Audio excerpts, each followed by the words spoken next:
Good morning dear students. मैं हूं doctor Maya Agarwal, assistant professor SPC government college Ajmer. Students, आज हम देखेंगे characteristics of a successful entrepreneur, यानी एक सफल उद्यमी के गुण। जैसा कि हम सभी जानते हैं, एक एंटरप्रेन्योर होता है वह अपने व्यवसाय के लिए सदैव जोखिम उठाने के लिए तैयार रहता है। एक एंटरप्रेन्योर जोखिम उठाते हुए अपने व्यवसाय को आगे बढ़ाता है।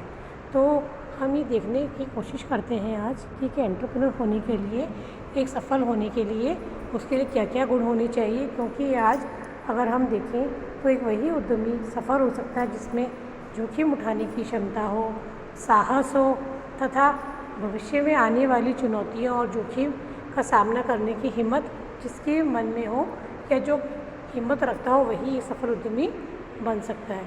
तो हमारा टॉपिक है आज एक उद्यमिता सफल उद्यमी के गुण। क्या क्या क्वालिटीज़ होनी चाहिए कि वो एक बेस्ट सक्सेसफुल एंटरप्रेन्योर बन सके और अपने बिजनेस में ग्रोथ कर सके। तो सबसे पहले अगर हम देखें तो कैरेक्टरिस्टिक्स ऑफ सक्सेसफुल एंटरप्रेन्योर के लिए, a entrepreneur is the builder of economic growth. जैसा कि हम सभी जानते हैं, किसी भी देश की आर्थिक प्रगति के लिए एक एंटरप्रेन्योर उसके बिल्डर के तौर पर कार्य करता है। He promote the prosperity of a country by his initiative and skill for innovation and dynamic leadership. आप इस चीज़ को देखेंगे तो आप सबको समझेंगे कि ये कहना चाह रहा है कि किसी भी देश की तरक्की के लिए, समृद्धि के लिए एक एंटरप्रेन्योर होता है, वो उसमें पहलपन की भावना होती है, कुशलता होती है और इनोवेशन जो वो करता है, नए नए इनोवेशन के साथ वो कार्य करने का प्रयास करता है ताकि, और उसकी लीडरशिप इतनी अच्छी होती है कि वो अपने उद्यम को आगे बढ़ाने में सफल हो पाता है। नेक्स्ट अब हम देखें तो considerable research has been dedicated to the task of identifying the traits and characteristics of the typical entrepreneur. According to John Hornaday of the characteristics of successful entrepreneur are as follow. तो आज हम ये देखेंगे कि John हॉर्नडे जो हमारे विद्वान हैं, उन्होंने किस प्रकार से एक एंटरप्रेन्योर की विशेषताएं या गुणों के बारे में हमें डिस्कस किया है। तो सबसे पहले अगर हम एक सफल उद्यमी के गुण देखिए तो उसमें हम पहला गुण अगर हम ले लें तो वो है मोटिवेटर। मोटिवेटर मतलब होता है जो हमें प्रोत्साहित करे।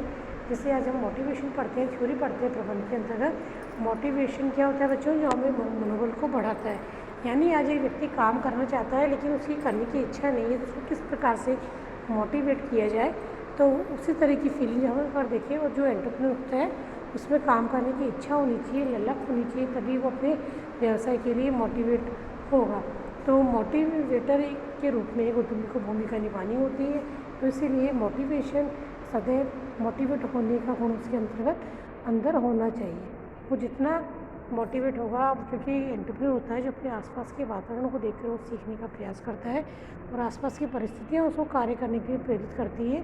तो इस प्रकार मोटिवेटर के रूप में जो हम देखें, जब उद्यमी को हम देखते हैं कि उसमें इस प्रकार का गुण होना चाहिए कि वो मोटिवेट होकर हमेशा कार्य करें। यदि उसमें मोटिवेशन पावर नहीं होगी तो वो कभी भी अब सफल नहीं हो पाएगा।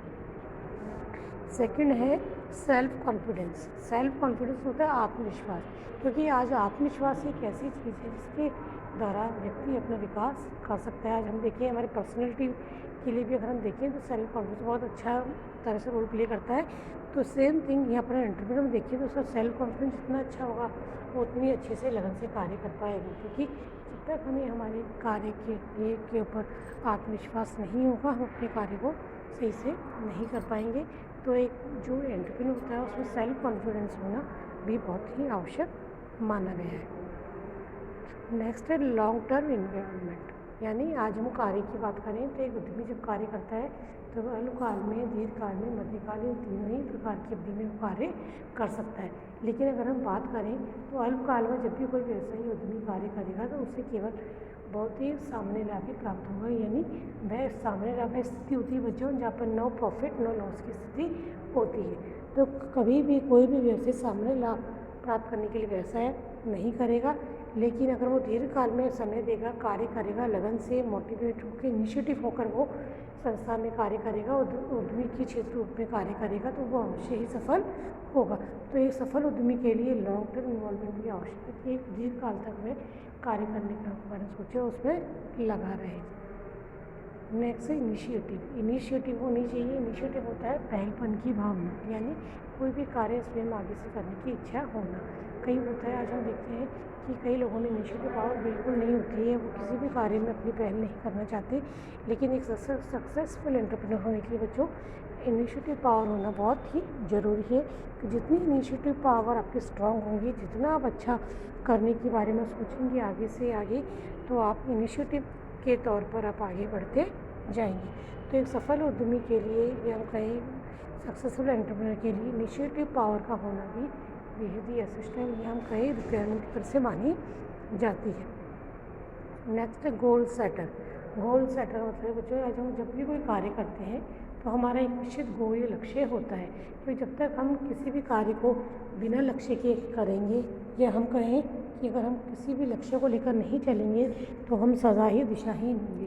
क्योंकि मान लीजिए आप किसी जगह जा रहे हैं, आपको नहीं पता आपको कहाँ जाना है, तो आप केवल भटकते रहेंगे। इसी तरह से अगर हम देखें तो एक सक्सेसफुल एंटरप्रेन्योर होता है, उसे अपना गोल पता होना चाहिए कि मुझे क्या अचीव करना है, और जब तक वह अपना गोल अचीव ना कर ले वह नहीं बैठे, मतलब निरंतर लगातार उसी के लिए प्राप्त करने के लिए लगा रहे। तो एक अच्छा गोल सेटर होना भी एक एंटरप्रेन्योर के लिए सफलता की कुंजी है। जितने अच्छे लक्ष्य हम आगे रखेंगे उन्हें अच्छे तरह से हम सही समय पर पर्याप्त साधनों के उपयोग से प्राप्त कर पाएंगे। तो एक सफल उद्यमी के लिए गोल सेटर होना भी आवश्यक है। नेक्स्ट है मॉडरेट रिस्क टेकर। एक सफल उद्यमी की सबसे बड़ी खूबी हम देखें तो कि वो जोखिम वहन करता है, वो रिस्क बेयरिंग करता है। मतलब जोखिम सहन कर शक्ति उसमें अपार होती है। क्योंकि हम जैसा हम देखते हैं business the game of risk. क्योंकि व्यवसाय में जोखिम हर जगह है, क्योंकि व्यवसाय पर केवल इंटरनल फैक्टर का ही इफेक्ट नहीं पड़ता है, बल्कि एक्सटर्नल जो हमारे इम्पैक्ट होते हैं, गवर्नमेंट पॉलिसीज़ है, समाज है, हमारा वातावरण, उसको टोटली उस पर इम्पैक्ट पड़ता है। तो ऐसे इन्वायरमेंट में उसको रिस्क लेना होता है। तो रिस्क में वही उद्यमी आगे बढ़ पाएगा जो रिस्क बेयरिंग करने की कैपेसिटी जिसमें होगी। तो एक सफल उद्यमी होता है हमेशा रिस्क को स्वीकार करने के लिए तैयार रहता है, तो कभी घबराता नहीं है, हमेशा साहस के साथ, लगन के साथ अपने को आगे बढ़ाता है।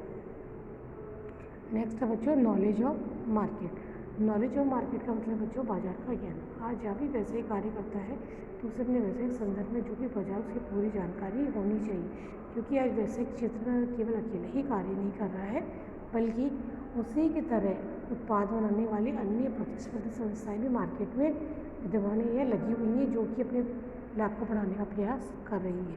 तो आज एक सफल एंटरप्रेन्योर वो होता है जो अपने कॉम्पिटिटिव मार्केट को ध्यान में रखते हुए बाजार की मार्केट की पूरी जानकारी अपने पास रखता है, उस मार्केट के रिस्पॉन्स के अकॉर्डिंग अपनी रिएक्शन करता है, या कहीं अपनी प्रतिक्रिया करता है, उसी के अकॉर्डिंग रिएक्ट करता है। क्योंकि आज मार्केट में केवल वही व्यवसाय टिक पाएगा जो कि अपने ग्राहकों को संतुष्ट कर पाएगा। क्योंकि अगर हम प्रेजेंट सिनेरियो में देखिए, customer is the king of the market कहा जाता है। क्योंकि सारी आवश्यकताएं हमारी उपभोक्ता के इर्द गिर्द घूमती है, और आवश्यकता ही आवश्यकता की जननी होती है। इसलिए मार्केट की नॉलेज होना उसको अत्यंत ही आवश्यक है, तभी वो सफल हो पाएगा। नेक्स्ट है डायनामिज्म एंड लीडरशिप। वह गतिशील होना चाहिए और उसकी नेतृत्व क्षमता अच्छी होगी। मतलब जितना अच्छा लीडर हुए, जितना अच्छा लीड करेगा अपने बिजनेस को, क्योंकि एंटरप्रेन्योर हमारा अच्छा होगा, लीडरशिप के बेस पर होंगे, तो उसके फॉलोअर होते कि आज एक ही अकेला व्यक्ति स्वयं कुछ कार्य नहीं कर सकता, बल्कि उसको अपनी ह्यूमन रिसोर्सेज को मैनेज करना होता है। तो एंटरप्रेन्योर जो होता है उसे अपनी लीडरशिप इस तरह की होनी चाहिए, इस तरह की उसकी लीडरशिप होनी चाहिए, इस तरह की परफॉर्मेंस उसकी होनी चाहिए कार्य ये फॉलोअर्स उसको फॉलो करते चले। तो एक अच्छा एंटरप्रेन्योर जो होता है हमेशा अच्छी लीडरशिप लेके अपने फॉलोअर्स को, सबॉर्डिनेट्स को आगे लेके साथ लेके चलता है, और उसकी कथनी और करने में कभी अंतर नहीं होता है बच्चों। जैसा वो कहता है वैसा स्वयं करता भी है। क्योंकि जैसा हम सामने वाले से व्यवहार चाहते हैं उसके अनुरूप पहले हमें स्वयं करना होगा, आचरण में करना होगा, तभी सामने वाला हमारे साथ जुड़ने का या चलने का प्रयास करेगा। तो ठीक इसी तरह से अगर वैसा ही चित्र हम देखें तो एक उद्यमी जो होता है उसमें इस तरह की नेतृत्व क्षमता होनी चाहिए, जिस तरह का कार्य वह चाहता है उस तरह का नेतृत्व में खुद भी वो अपनाए, तभी उसमें सुधार अपने अच्छे एक एंटरप्रेन्योर रूप में उभरेगा। नेक्स्ट है positive response to challenges. Positive response challenges का मतलब है कि क्योंकि एंटरप्रेन्योर जो होता है रिस्क के वातावरण में कार्य करता है, उसके चारों तरफ वातावरण होता है, उस वातावरण में रह के उसे कार्य करना होता है। तो ऐसी स्थिति में कोई भी चैलेंज या चुनौती उसके सामने आती है तो उसे इसको एक्सेप्ट करना चाहिए, उसका विरोध नहीं करना चाहिए, बल्कि उसको पॉजिटिव वे में लेते हुए करना चाहिए। क्योंकि अगर एंटरप्रेन्योर अगर उस चैलेंज को लेकर घबरा गया, पीछे हट गया, तो कभी भी वो आगे नहीं बढ़ पाएगा। उसे हमेशा इनोवेटिव होते हुए कार्य करना है, पॉजिटिव होते हुए कार्य करना है, क्योंकि परिवर्तन प्रकृति का नियम है। यदि परिवर्तन को आप नहीं अपनाओगे, परिस्थिति के अनुरूप स्वयं में संसाधनों में परिवर्तन नहीं करोगे, टेक्नोलॉजी में परिवर्तन नहीं करोगे, तो कभी भी सफल नहीं हो पाओगे। तो आपको पॉजिटिव रिस्पॉन्स देना है, चैलेंज को एक्सेप्ट करना है और उसके ऊपर कार्य करना है। नेक्स्ट हमारा क्रिएटिविटी है, फ्लेक्सिबिलिटी। देखिए बच्चों, जो एंटरप्रेन्योर होता है उसमें सदैव सृजनात्मक क्षमता होती है, उसमें क्रिएटिव पावर होती है, वो कुछ नया काम देता है, उसमें इनोवेशन पावर होती है, इनोवेशन कैपेसिटी होती है, जो कुछ ना कुछ नया करना चाहता है। यदि आप कुछ ना कुछ नया नहीं करोगे, पुरानी चीज़ों पर आप चलोगे, क्योंकि तो संभव नहीं है कि आप मार्केट में अधिक समय तक टिक पाओगे। क्योंकि आज हम देखें, नया टेक्नोलॉजी का युग है, टेक्नोलॉजी के साथ साथ हमें स्वयं को टेक्नोलॉजी फ्रेंडली बनाना है। जितना हम टेक्नोलॉजी के फ्रेंडली हो जाएंगे, जितना हम उसको ईजीली एक्सेप्ट करेंगे, उतना ही हमारे लिए अच्छा है। तो एक सफल उद्यमी वही होगा जो क्रिएटिविटी के साथ साथ फ्लेक्सिबल भी होगा, यानी अपनी जो कार्य करने की रणनीतियाँ हैं, तरीके, उनमें परिवर्तन लाएगा, उसको फ्लेक्सिबल बनाएगा, और जितना इनोवेटिव होते हुए कार्य करेगा, उतना ही वो सफल हो पाएगा। नेक्स्ट है ability to take calculated risk, यानी एक उद्यमी जो होता है उसमें रिस्क को कैलकुलेट करने की क्षमता भी होनी चाहिए। यानी उसे ये पता होना चाहिए कि जो वो कार्य कर रहा है उसके अंदर कितनी रिस्क है और वो कहाँ तक रिस्क को उठा पाएगा, या क्या उसकी स्थिति इस तरह की है, संस्था की स्थिति इस प्रकार की है, क्या वह सभी प्रकार के रिस्क का सामना कर सकता है। तो इसकी क्षमता का आकलन करने की क्षमता भी उसके अंतर्गत होनी चाहिए। एंड लास्ट अगर हम देखिए एक्शन ओरिएंटेड है कि एक उद्यमी जो होता है उसका वह इस तरह का होना चाहिए कि जो भी कार्य उसको दिया जाए उसको तुरंत वह प्रतिक्रिया देते उसको कार्य शुरू कर दे। ऐसा नहीं उद्यमी जो लापरवाही नहीं होना चाहिए, काम को टालने की प्रवृत्ति उसमें नहीं होनी चाहिए, वो एक्शन ओरिएंटेड होना चाहिए। जो भी कार्य उसको दे दिया जाए, जो भी कार्य उसे करना है मीन्स करना है और अपने गोल को अचीव करने में वो जुट जाए।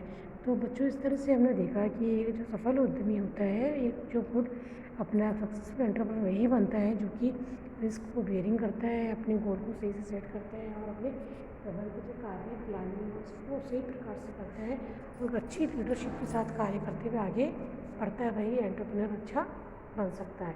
तो आज यदि हमें एक सफल एंटरप्रेन्योर बनना है तो हमें रिस्क को उठाना है और अपने अंदर ये सभी गुण हमें ऑप्ट करने होंगे, तभी हम व्यवसाय के अंतर्गत सफल उद्यमी बन पाएंगे और अपने व्यवसाय में निरंतर लाभ प्राप्त कर पाएंगे।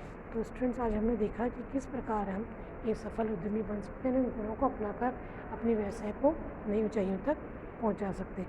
आज के लेक्चर में इतना ही कहना चाहूँगी स्टूडेंट्स। आगे के टॉपिक लेक्चर में हम फिर नेक्स्ट टॉपिक चर्चा करेंगे और फिर मिलेंगे। तब तक के लिए आप सभी को बहुत बहुत धन्यवाद।